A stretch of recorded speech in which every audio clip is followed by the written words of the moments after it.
let me hold tight to something. Who could say that they saw us coming? Tell me. Oke, assalamualaikum warahmatullahi wabarakatuh. Berjumpa lagi kita ya teman-teman, kawan-kawan. Di video kali ini kita langsung saja kita bahas ya. Bukan kita bahas, kita sedikit berbincang tentang rawatan burung lovebird yang mungkin tidak asing lagi ya, atau mungkin yang sudah jenuh atau sudah bosen kolak berlabel mulu. Tapi kan disinilah kita harus benar-benar menekuni atau istilahnya menunggu proses ini ya, karena proses ini bisa dikatakan tidak begitu instan atau tidak begitu, waktunya tidak begitu cepat, dan proses ini lumayan memakan waktu lama ya untuk memproses. Seekor burung lovebird pun itu waktunya lama, bahkan yang lebih cepat mungkin berbulan-bulan atau yang lebih lamanya tahunan ya, bisa jadi. Nah, jadi mungkin untuk perawatan lovebird sendiri susah-susah gampang ya, karena kita sering melihat itu ya, burung yang sudah di titik teratas atau disebut titik teratas itu sudah ngekeknya durasi, atau udah ada yang konslet, atau pula ada yang wah ya, istilahnya udah mau ngunci. Nah, itu dibalik itu semua dari proses yang dilakukannya sangat panjang ya teman-teman.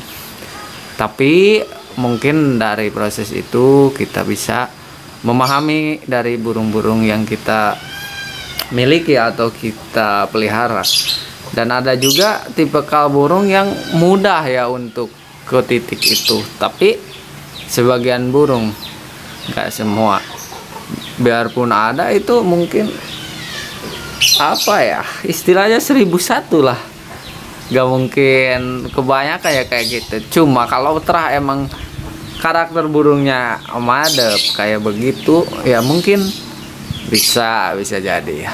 Tapi kita kan tidak menikmati dari proses yang kita usahakan sebelumnya, karena menurut saya pribadi proses itu yang membuat hasil maksimal menjadi suatu kebanggaan tersendiri ya, bukan dari yang instan, tapi ya mungkin kurang ya dari momen yang dilaluinya.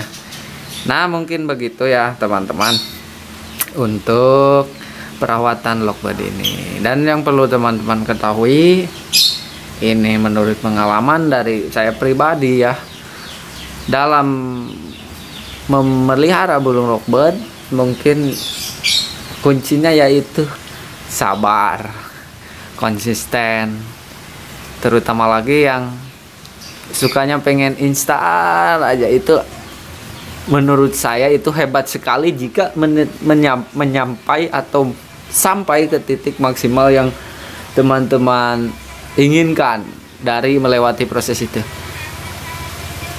Jika tipikal orang yang pengen instan ya, tapi saya angkat jempol jika orang yang pengen sebelumnya pengen selalu instan tapi menikmati dalam pemeliharaan burung lovebird ini, saya angkat jempol. Itu suatu kebanggaan bagi dirinya atau bagi diri seseorang itu yang pengen mencapai titik itu. Wah, itu kayak di medan perang mungkin ya, kayak menunggu apa gitu, sabarnya luar biasa. Nah, tapi dari sabar itu kan berbuah hasil yang maksimal teman-teman, karena suatu proses itu tidak akan pernah mengkhianati hasil. Nah, mungkin dari perawatan lovebird ini, kalau semisal kita emang harus punya dasar ya untuk cara merawatnya, atau harus punya gurunya. Mungkin yang paling terpenting guru yang terbaik itu ya kita sendiri ya, bukan dari itu. Kita emang harus punya dasar dari pemahaman banyak orang, tapi yang harus diterapkan itu yang dari diri kita sendiri timbul. kita harus menerapkan dari berbagai pakar kayak gini. Tapi kita lebih paham, lebih penting kita yang memahami sendiri karakter burung. Cuma pada dasar itu kita harus punya ya dari yang sudah berpengalaman. Gitu teman-teman. Jadi kuncinya dalam merawat burung lovebird ini telaten, terus ulet, terus sabar, konsisten ya. Apalagi ya kuncinya, penempatan waktu. Nah, penempatan waktu itu intinya. Nah, dan yang paling saya pertama mengurus burung lovebird dalam melakukan proses perawatannya, saya penempatan itu semua di diri saya sendiri. Yang pertama dari cara mengatur waktu saya, kayak mengatur waktu bangun tidur, terus kayak mengatur waktu makan. Jadi setiap harinya step by step, seminggu saja kita konsisten di hal itu di kehidupan sendiri ya. Sebelum kita menginjak ke merawat burung, kita konsisten aja dalam seminggu makan, setiap makan jam-jamnya tertentu, setiap mandi jam-jam tertentu, bangunnya jam-jamnya tertentu yang telah terjadwal, kita mengikuti. Jadi istilahnya kunci dari konsisten itu kita tepat waktu ya. Mungkin itu pemahaman dari konsisten itu tepat waktu sesuai apa yang telah ya mungkin telah ditentukan, telah disarankan. Harusnya seperti itu. Nah, itu konsisten dari kehidupan pribadi ya, mungkin untuk saya sendiri pertama-tamanya. Terus lagi jika saya komitmen saya dulu gini, jika saya sudah menerapkan di kehidupan pribadi seperti itu, kita bangun misal awal pagi-pagi. Nah, terus kita otomatis kan kita konsisten tuh bangun.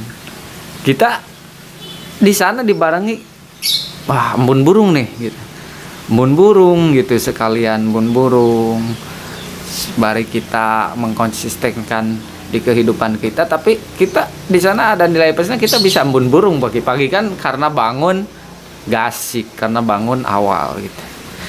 Nah, itu sesuatu hal yang sepele tapi luar biasa itu untuk dibarengi sama, dikolaborasikan sama perawatan burung itu nyambung ya, karena penempatan waktunya sesuai.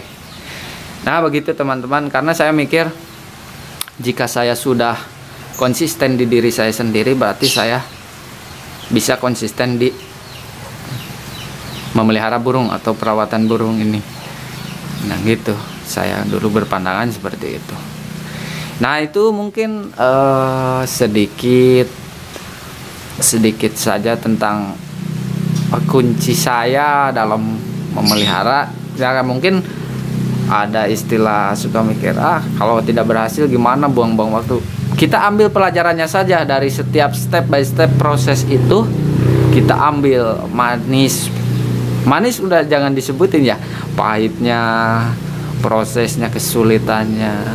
Jadi kita tahu di sana ya, mungkin kawan-kawan, kita tahu dari, jadi saya tadi menyebutkan guru yang paling harga itu diri kita sendiri, bukan orang lain. Karena pengetahuan dari orang lain kita bukan gak butuh juga, kita butuh, tapi kok konsistenan pada diri sendiri.